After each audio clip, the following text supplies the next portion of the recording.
You'll need 14 to 16 French gauge nasogastric tubing, water-soluble lubricant jelly, catheter-tip syringe, a suction drainage system, and hypoallergenic tape.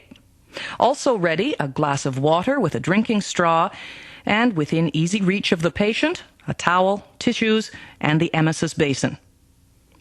Our patient is placed in high Fowler's position with shoulders well elevated.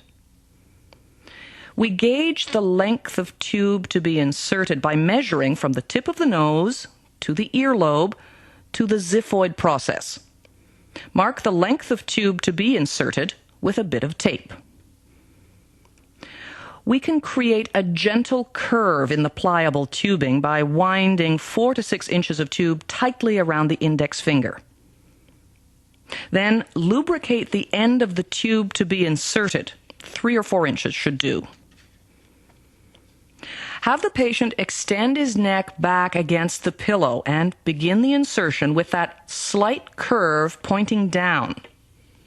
Proceed slowly, guiding the tube along the floor of the nasal passage, aiming down toward the ear until you're just past the nasopharynx.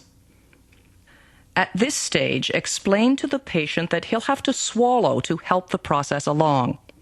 With the end of the tube now just above the oropharynx, have the patient flex his head forward, take a small sip, and swallow. You'll advance the tube by an inch or two with each swallow. The patient may cough or gag if the tubing has accidentally entered the larynx. You can pause, withdraw slightly, and ease the patient with a sip of water. Be careful, there is a risk of aspiration. Advance to the measured mark and anchor the tube to the cheek while you make sure the tube is properly positioned.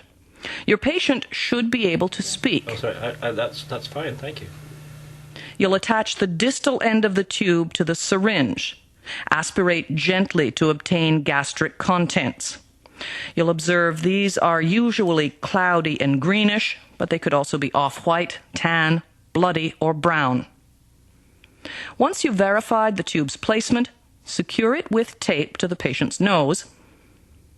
Clamp the end or connect it to a drainage bag or suction machine and fasten the end to the patient's gown. The head of the bed should stay at an elevation of 30 degrees to prevent reflux and to minimize irritation of the posterior pharynx.